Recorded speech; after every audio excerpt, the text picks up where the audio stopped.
العالمین والعاقبۃ للمتقین والصلاة والسلام علی سید الانبیاء والمرسلین وعلی آلہ وصحبہ اجمعین، اما بعد۔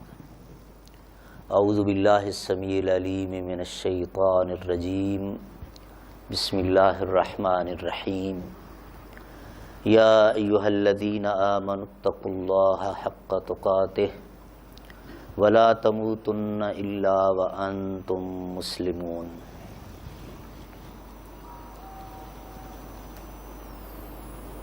سورہ آل عمران کی یہ وہ آیت ہے جو پیارے نبی محمد الرسول اللہ صلی اللہ علیہ وسلم جب بھی اپنے صحابہ کرام سے خطاب فرماتے تو تمہیدی کلمات میں اکثر و بیشتر 3 آیات پڑھا کرتے تھے۔ ان میں سے پہلی آیت یہ ہے جو میں نے ابھی آپ کے سامنے پڑھی ہے، اور یہ شروع ہوتی ہے یا ایھا الذین آمنو کے الفاظ سے۔ حضرت عبداللہ بن مسعود رضی اللہ تعالی عنہ رسول اللہ صلی اللہ علیہ وسلم کے جلیل القدر صحابی تھے۔ ان سے ایک مرتبہ کچھ دوستوں نے درخواست کی کہ اللہ نے آپ کو ایک تو نبی کی صحبت کا شرف بخشا ہے، دوسرا شریعت میں تفقہ، گہرائی سے معاملات کو سمجھنے کی صلاحیت دی ہے، تو آپ ہمیں کچھ نصیحت کریں۔ تو اس موقع پر حضرت عبداللہ بن مسعود رضی اللہ تعالی عنہ نے ان سے فرمایا کہ یوں تو پورا قرآن پاک ایک ایک حرف پر 10 نیکیاں اور عمل کرنے پر نجات اور کامیابی کا وعدہ ہے، اب تم نصیحت ہی پوچھتے ہو تو میں تم سے کہوں گا کہ وہ آیات جو یا ایھا الذین آمنو کے الفاظ سے شروع ہوتی ہیں وہ آیات کثرت کے ساتھ پڑھا کرو، اس لیے کہ ان آیات میں اللہ تعالیٰ نے صرف اپنے مومن بندوں سے خطاب فرمایا ہے، صرف اپنوں سے بات کی ہے۔ اب یہ حضرت عبداللہ بن مسعود رضی اللہ تعالیٰ عنہ کی اپنی انڈرسٹینڈنگ تھی، اپنی فیلنگ تھی، اپنا کہ اس موقع پر انہوں نے ان کو یہ نصیحت کی، اور ایسی 90 آیات قرآن پاک میں موجود ہیں جو یا ایھا الذین آمنو کے الفاظ سے شروع ہوتی ہیں۔ ان میں سے یہ آیت جو میں نے آپ کے سامنے پڑھی ہے، اس کا مختصر ترجمہ اور تھوڑا سا مفہوم، ہمارے لیے کیا اس میں لیسنز ہیں، کیا میسج ہے، اس پر اختصار کے ساتھ بات کروں گا۔ یا ایھا الذین آمنو، اے میرے مومن بندو، اتقوا اللہ، اللہ سے ڈرتے رہو، اللہ کا خوف اور تقوی اپنے دل میں پیدا کرو، حق تقاتہ ہی، جس طرح اس کا حق بنتا ہے، جتنا اس کا حق بنتا ہے، ولا تموتن الا وانتم مسلمون، اور کوشش کرتے رہنا کہ تمہاری موت فرما برداری پر آئے۔ اب پہلا پوائنٹ تو یہ ہے کہ اللہ سے اتنا ڈرو جتنا اسے ڈرنے کا حق ہے، اللہ سے اپنا وہ تعلق اور سلوک بناؤ جو اس کا حق ہے۔ چھوٹی سی مثال ہے، بڑا بھائی، اس کا سٹیٹس ذرا اوپر ہو گیا آپ سے، اس کی ریسپیکٹ، اس کی فرما برداری، اس کا ڈر ہونا چاہیے۔ چچا ماموں، والدین، دادا دادی، نانا نانی، ایڈمنسٹریشن میں آئیں تو اس میں جو باس ہے، ٹھیک ہے، ہر ایک کا ایک مقام ہے، اس کو اسی لیول پر رکھ کر اس کی فرما برداری۔ اور اب اللہ کے متعلق ہم بار بار کہتے ہیں اللہ اکبر، اللہ تعالیٰ سب سے بڑا ہے۔ تو اللہ کا خوف اور ڈر بھی سب سے زیادہ ہونا چاہیے، بڑے بھائی سے بھی زیادہ، ماں باپ سے بھی زیادہ، باس سے بھی زیادہ، حکمران سے بھی زیادہ، سب سے زیادہ اللہ کا ڈر، اللہ کا خوف، اللہ کے ساتھ پھر محبت بھی سب سے زیادہ ہونی چاہیے۔ سب سے اچھا تعلق ہمارا اللہ کے ساتھ ہونا چاہیے، اور جب اللہ کے ساتھ ہمارا تعلق ٹھیک ہے، اللہ کے ساتھ اپنی لائن ٹھیک ہے، تو کام یوں بنتے رہتے ہیں، یوں نکلتے ہیں۔ وہ اس کا وعدہ ہے، من کان للہ کان اللہ لہ، جو اللہ کا بن جاتا ہے اللہ اس کو بے سہارا نہیں چھوڑتا۔ اب اللہ کا بننے کا طریقہ کیا ہے؟ ہم نے سمجھا صرف 5 وقت کی نماز پڑھ لیں، یا 2 اضافہ کر لیں، تہجد بھی پڑھ لیں، اشراق بھی پڑھ لیں، روزہ رکھ لیں۔ بلا شبہ یہ بڑے ذرائع ہیں، بڑے طریقے ہیں اللہ کا قرب حاصل کرنے کے لیے، لیکن جب ہم حدیث کی کتابوں کو دیکھتے ہیں، فقہ کی کتابوں کو دیکھتے ہیں، تو عبادات کا چیپٹر اتنا چھوٹا سا ہے، باقی سارا معاملات پر ہے۔ اب وہ معاملات، اس پر بہت ساری احادیث ہیں، اخلاق کو بھی ذکر کیا گیا، لین دین کو بھی ذکر کیا گیا، بزنس کو بھی ذکر کیا گیا، سیاست کو بھی ذکر کیا گیا، لیکن ہمیں سمجھنا یہ ہے کہ اس آیت میں جو یہ کہا وَلَا تَمُوتُنَّ إِلَّا وَأَنْتُمْ مُسْلِمُونَ، ہم اس ڈیٹیل کو نہیں ذکر کرتے، صرف اسی پوائنٹ کو لے لیتے ہیں کہ ہم سب چاہتے ہیں کہ ہمارا خاتمہ بالخیر ہو، کوئی بھی یہ نہیں چاہتا کہ اس کا خاتمہ غلط ہو۔ سب کو پتہ ہے کہ انما الاعمال بالخواتیم، خاتمے پر دار و مدار ہے۔ اب یہ خاتمہ ایمان پر کیسے ہوگا؟ 2 چیزیں ہیں، ایک تو اللہ تعالیٰ سے دعا کہ توفیق اسی سے ملنی ہے۔ حضرت عمر فاروق رضی اللہ تعالیٰ عنہ کی وہ سٹیٹمنٹ بہت مشہور ہے کہ نیکی کر لینا یہ بندے کا کوئی کمال نہیں ہے، یہ اللہ نے اس کو توفیق دی ہے۔ اور ایک قدم آگے بڑھتے ہوئے حضرت عمر فاروق یہ بھی کہتے تھے کہ جب مجھے دعا مانگنے کی توفیق مل جاتی ہے، میں سمجھتا ہوں میری دعا قبول بھی ہو گئی ہے۔ اب وہ کیسی دعا؟ یوں تو ہم اللہ یہ دے دے، اللہ اس سے بچا لے، اللہ یہ کر دے، یہ کر دے، دل کی گہرائی سے جب اندر وہ کیفیت بن جائے گی، اور وہ کیفیت اللہ کی مدد اور توفیق کے بغیر نہیں بنتی، وہ بن گئی، اس کا مطلب یہ ہے کہ اب اللہ تعالیٰ کا دروازہ بھی میرے لیے کھلا ہوا ہے، قبول بھی ہو گئی۔ تو ایک تو ہے یہ دعا، اور یہ دعا کیسے قبول ہوتی ہے؟ اس کی جو شرائط دی ہوئی ہیں اس میں بہت ساری چیزیں، میں صرف ایک آج مینشن کروں گا، پھر کبھی موقع ملا تو باقی چیزیں بھی انشاءاللہ ذکر کریں گے۔ صحیح بخاری شریف اور صحیح مسلم میں وہ ڈیٹیلڈ حدیث موجود ہے، ان اللہ طیب ولا یقبل الا طیبا، اور اس میں جو آخری سنٹنس ہے حدیث کا، ثم ذکر الرجل یطیل السفر اشعث اغبر یمد یدیہ الی السماء یا رب یا رب یا رب، مطعمہ حرام ومشربه حرام وملبسه حرام وغذی بالحرام فأنا یستجاب لذلک۔ لمبی لمبی دعائیں کر رہا ہے، نمازیں بھی پڑھ رہا ہے، روزے بھی رکھ رہا ہے، یہ بھی، لیکن پیٹ کے اندر لقمہ حرام کا ہے، جسم پر لباس حرام کا ہے، حرام ہی سے پل رہا ہے، فَأَنَّا يُسْتَجَابُ لِذَلِكَ. So how can his invocation be accepted? کتنا بڑا لاس ہے، کتنا بڑا نقصان ہے. اب حلال حرام کی بات جب ہم کھولتے ہیں تو اللہ رب العالمین نے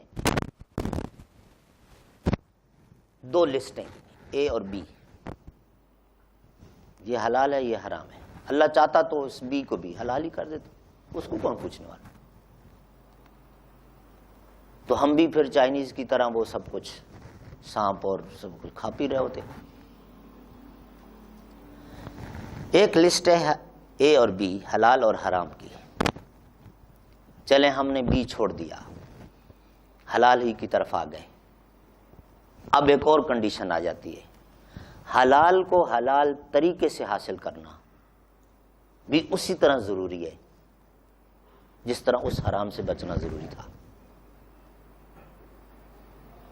اب پیور سلک میرے لیے حرام ہے، مرد کے لیے دنیا میں، اللہ جنت میں پناہے انشاءاللہ.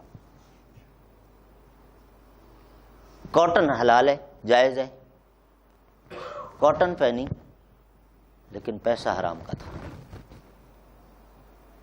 غلط طریقے سے حاصل کیا تو اٹ سیلف یہ حلال تھا، غلط طریقے سے حاصل کیا حرام ہو گیا. روٹی کا لقمہ بھی اسی طرح، پگ نہیں کھا رہے، مٹن ہی کھا رہے ہیں، چکن کھا رہے ہیں، حلال ہے، لیکن اگر سورس آف انکم غلط ہے تو وہ چیز جو بذات خود حلال تھی میں نے خود اس کو اپنے لیے حرام کر لی. دعاؤں کی قبولیت رک گئی. اب اس حلال حرام کا خیال، ہمارا المیہ یہ ہے کہ ہم نے چند چیزیں بس پک کر لی ہیں، باقی چھوڑ دیا ہے. گہرائی سے دیکھنے کی ضرورت ہے. دکاندار کپڑا بیچ رہا ہے، گاہک کو کہتا ہے کہ بھائی یہ میں سوٹ آپ کو 3000 کا دوں گا، وہ کہتا ہے جی آپ 2500 لے لیں. تو 2500 کی تو میری خریدی نہیں ہے، جبکہ اس نے 2000 کا خریدا ہوا ہے. آپ صاف بول دیں کہ بھائی 3000 میں بیچنا ہے، میں بولے مفت میں لایا ہوں. چھوٹی سی بات ہے، چھوٹی سی بظاہر، اور پھر 2500 میں بیچ کر اس کی مرضی کے ریٹ پر پھر بھی اپنی روزی حرام کر لی. اچھا، ہم جو جاب کرنے والے لوگ ہیں، میری یونیورسٹی نے مجھے 8:30 to 4:30 باؤنڈ کیا ہے، تو یہ ٹائم میں نے بیچ دیا ہے، یونیورسٹی کو دے دیا ہے. اس کے بدلے میں مجھے سیلری ملتی ہے اور جو بینیفٹس ملتے ہیں. اب میں 8:30 کی بجائے 9 AM پہ جا رہا ہوں، 9 بجے جا رہا ہوں، 4 بجے نکل رہا ہوں. وہاں بیٹھ کر یونیورسٹی کا آفس کا جو مجھے کام ملا ہوا ہے وہ نہیں کر رہا، کچھ اور کر رہا ہوں. یہ غلطیاں ہو رہی ہیں. اچھا، سائن ان سائن آؤٹ پر بھی ہم غلطیاں کرتے ہیں. 9 بجے آیا، ٹائم 8:30 کا ڈال دیا. اب بایو میٹرک سسٹم آ گیا، اب تو پتہ نہیں وہ manually sign in sign out ہوتا ہے کہیں یا نہیں آپ کے آفس میں. لیکن بہرحال ایک غلطی ہم یہ بھی کرتے ہیں، اور عین رمضان کے دنوں میں. تو ایک پروفیسر تھے ہمارے ساتھ اسلامیات ہی کے، میں نے ان سے کہا کہ جب انہوں نے ایسا کیا تو میں نے ان سے کہا کہ یہ جھوٹ جو ہے صرف زبان سے منع ہے، ہاتھ سے بھی منع ہے.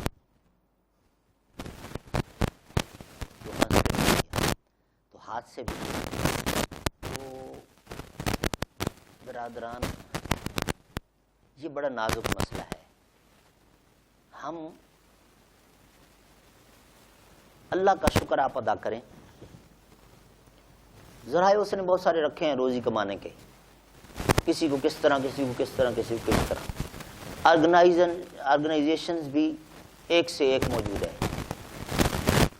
لیکن اگر ایسی آرگنائزیشن مل جائے کہ جس کی مینجمنٹ، جس کی ایڈمنسٹریشن خدا ترس ہو، خود شریعت کی پابند ہو، حلال حرام کا خیال رکھنے والی ہو، تو یہ گولڈن چانس ہے، یہ گولڈن چانس ہے کہ آپ سے آپ کا باس غلط کام نہیں کروا رہا۔ اوور بلنگ، جھوٹ بولنا، غلط چیٹنگ، موڈز آف پیمنٹ بہت سارے غلط ہیں، کہیں بندہ بچ پاتا ہے کہیں نہیں بھی بچ پاتا، لیکن انٹینشنلی جان بوجھ کر اگر آپ کی آرگنائزیشن آپ سے غلط کام نہیں کروا رہی ہے، اللیگل کام نہیں کروا رہی ہے، تو اللہ کا شکر ادا کریں کہ اللہ نے آپ کو حلال کمانے کا موقع دیا۔ اور اگر کہیں آپ دیکھتے ہیں کہ یہ چیز غلط ہے تو سب سے زیادہ ڈر اللہ کا ہے، بعد میں باس کا ہے۔ آپ ان کو بتائیے کہ صاحب یہ معاملہ، اور اس کا الٹرنیٹ دیجیے۔ جیسے ایڈمنسٹریٹرز کہتے ہیں کہ I welcome problem but appreciate with solution, کہ آپ نے پرابلم پوائنٹ آؤٹ کر دی، اچھی بات ہے، لیکن اگر آپ اس کا سلوشن بھی ساتھ ہمیں سجیسٹ کر دیتے تو میں آپ کو اپریشیٹ کرتا، شاباش۔ تو مجھے 100% یقین ہے کہ حاجی عتیق صاحب باڑی مرحوم رحمۃ اللہ علیہ، ان کی اولاد اسلامی نہج پر تربیت یافتہ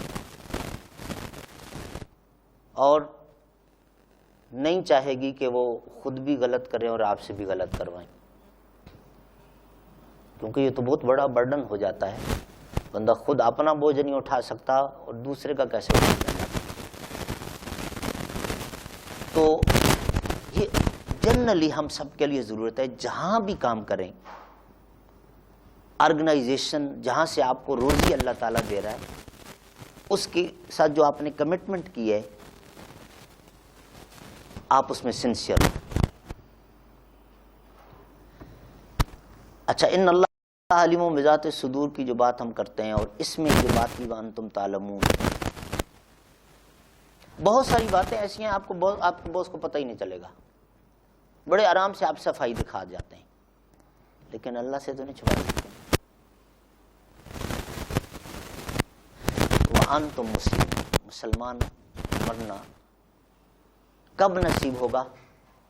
جب ہماری جو روٹین ہے، ڈیلی لائف 24 آورز ہمارے ہر وقت اس اویئرنس سے میں رہیں، اور رسول اللہ صلی اللہ علیہ وسلم کی وہ حدیث موجود ہے، جب بھی کوئی کام کرنے لگو تو اس کو زندگی کا آخری عمل سمجھ کے کرو۔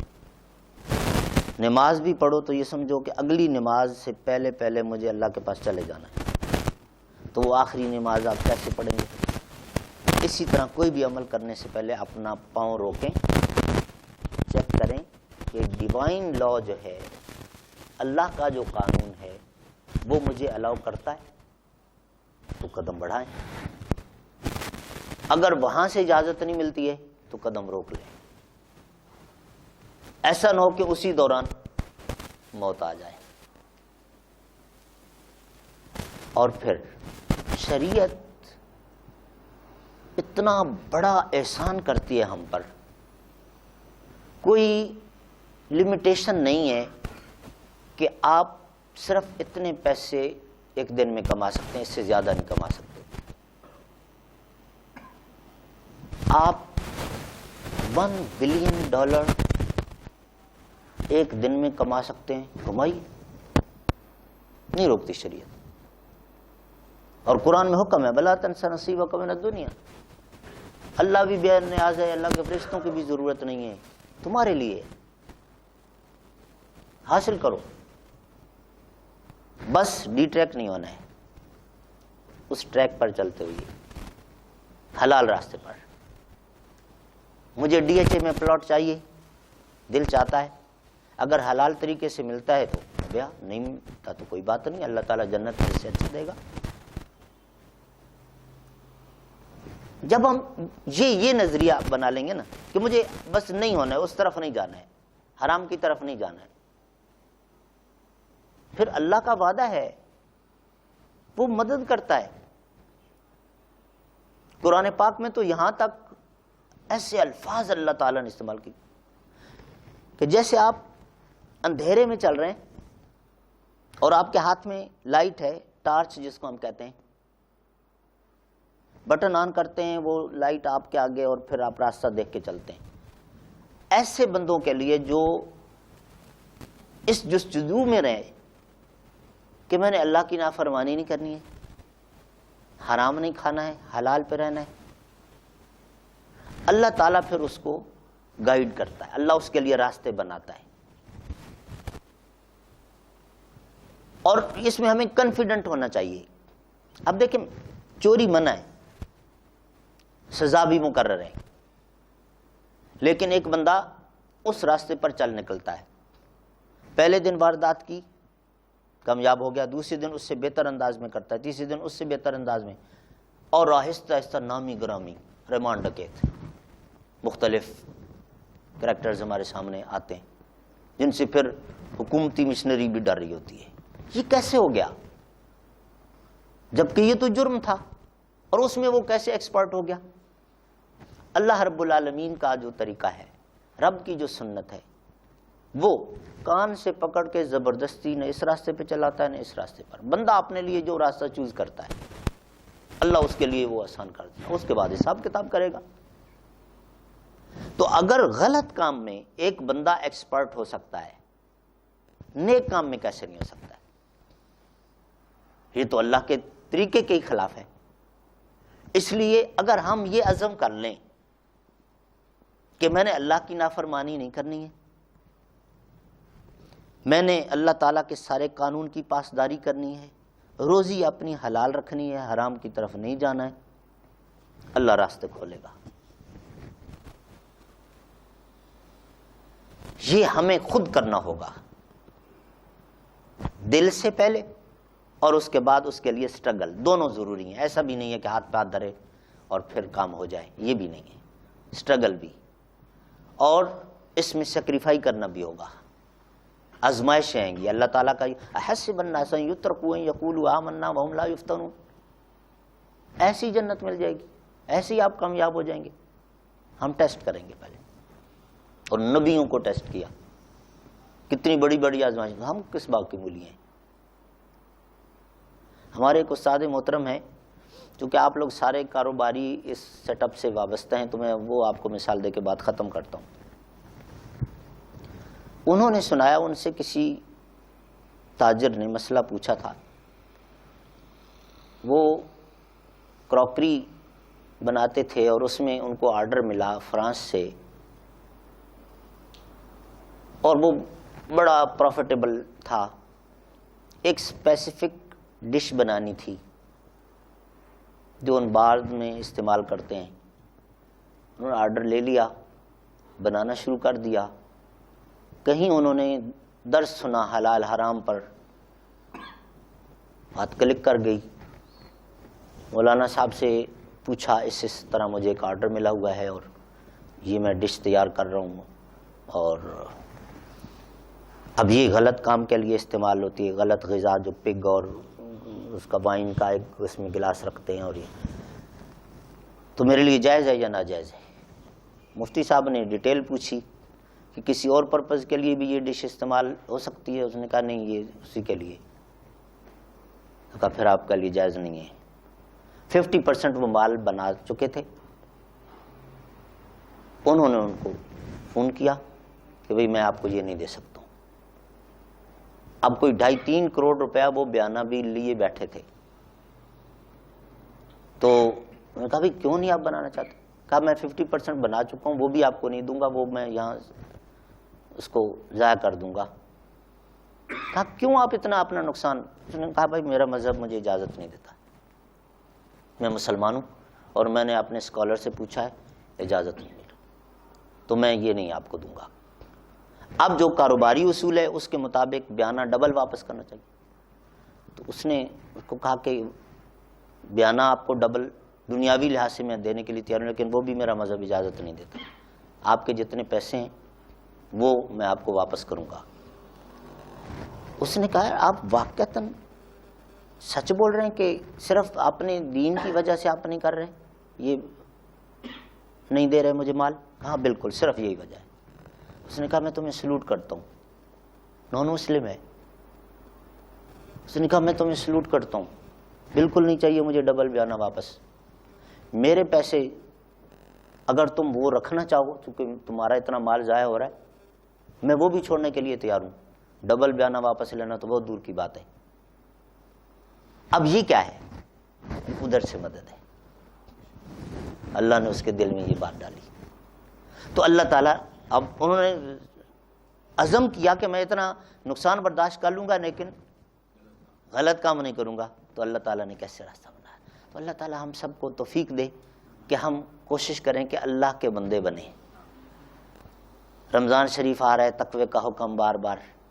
تقوی پر ایک دو باتیں بس کر کے ختم کر رہا ہوں. تقوی کیا ہوتا ہے؟ یہ 3 سٹیجز میں جا کے مکمل ہوتا ہے. پہلی سٹیج یہ ہے, اور اس آیت میں بھی چونکہ تقوی کا حکم دیا اس لیے بھی ضروری ہے کہ میں اس کو تھوڑا سا آپ کے سامنے رکھوں.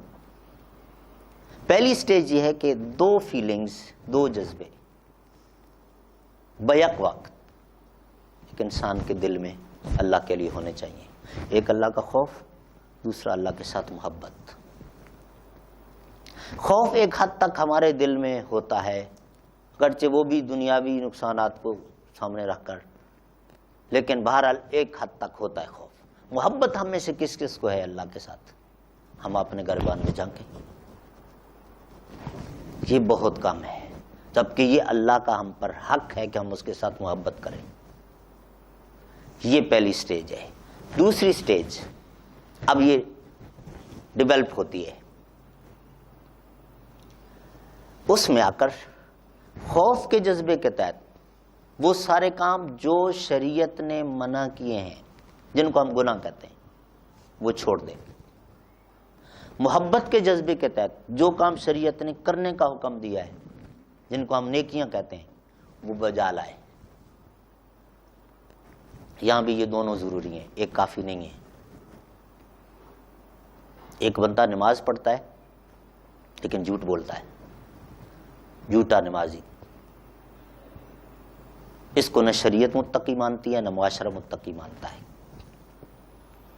نماز پڑھتا ہے, جاب 8 گھنٹے کی بجائے 10 گھنٹے کرتا ہے, لیکن ڈنڈی مارتا ہے, حرام کرتا ہے. یہ بھی حرام خور ہے, متقی نہیں ہے, شریعت کے کاغذوں میں بھی بندوں کے کاغذوں میں بھی. جھوٹ چھوڑا ٹھیک ہے, چیٹنگ نہیں کر رہا, فراڈ نہیں کر رہا, اچھی بات ہے, گناہوں سے بچا, لیکن ساتھ نماز بھی تو پڑھے, روزہ بھی تو رکھے, زکوٰۃ بھی تو دے, جو کرنے والے کام ہیں وہ بھی کرے, تب متقی ہوگا. تیسری اور آخری سٹیج جو سورۃ الحج میں اللہ تعالیٰ نے ارشاد فرمایا, وَمَن يُعَظِّمْ شَعَائِرَ اللَّهِ فَإِنَّهَا مِن تَقْوَى الْقُلُوبِ. یہ ہے بڑی بات. نیکی صرف کر لینا کافی نہیں ہے, نیکی کے ساتھ محبت, عقیدت, احترام اپنے دل میں پیدا کرنا. نیکی محبت سے کرے, شوق سے کرے. نماز اس لیے نہ پڑھے کہ 15-20 منٹ ریلیکس ہو جاؤں گا, یا باس جو ہے وہ بھی چاہتے ہیں کہ بھئی مسجد بنائی ہے تو سارے مسجد میں آئیں, دیکھتے ہیں کون کون نہیں آتا. اس کے لیے نہیں, اس کا حکم سمجھ کے نماز کے ساتھ شوق, محبت. پھر فجر کی نماز بھی بندہ بڑا آرام سے اٹھ کے پڑھے گا, ایئر کنڈیشن روم چھوڑ دے گا اور نماز کے لیے چلا جائے گا. شوق جب پیدا ہو جائے تو آسانی ہو جاتی ہے. نیکیوں کے ساتھ محبت, عقیدت, احترام. دوسری طرف گناہ جو چھوڑ رہا ہے, ہر گناہ چھوڑنا ہے. ان گناہوں کو صرف چھوڑ دینا کافی نہیں ہے, ان سے اپنے دل میں نفرت پیدا کرنا ضروری ہے. اس لیے کہ بعض اوقات بندہ ماں باپ کو پتہ چل جائے گا, باس کو پتہ چل جائے گا, بہت بڑا الرٹ رہتا ہے, کہیں چیٹنگ نہیں کرنے دیتا. اور جب دیکھا کہ کوئی پوچھنے والا نہیں, کوئی دیکھنے والا نہیں, باس سے بھی چھپا سکتا ہوں, پھر ہم تو اتنے کمزور ہیں کہ خود گناہ تلاش کرتے ہیں, پھر خود گناہ تلاش کرتے ہیں. اس وقت صرف وہی بچ سکے گا غلطی سے اور گناہ سے جس کے دل میں اس گناہ سے نفرت موجود ہوگی۔ ہمارے لیے بڑی روشن مثال یوسف علیہ السلام کی قرآن پاک میں موجود ہے۔ کیا صرف گناہ کی آفر تھی؟ نہیں، تھریڈ کیا جا رہا تھا، وارن کیا جا رہا تھا، اگر میری بات نہیں مانو گے تمہارا شر دنیا دیکھے گی۔ اور یوسف علیہ السلام کہتے ہیں معاذ اللہ انہ احسن مسواج، نہیں نہیں نہیں نہیں، مجھے پتا ہے کہ یہ کرتوت اور پھر میں یہ کروں، نہیں ہو سکتا۔ پھر کیسے بچے وہ پورا واقعہ آپ کو پتا ہے۔ لیکن اتنی آزمائشوں سے گزرے، ہم یہ بڑا فل فور جو آؤٹ پٹ چاہتے ہیں نا، یہ ہماری غلط فہمی ہے۔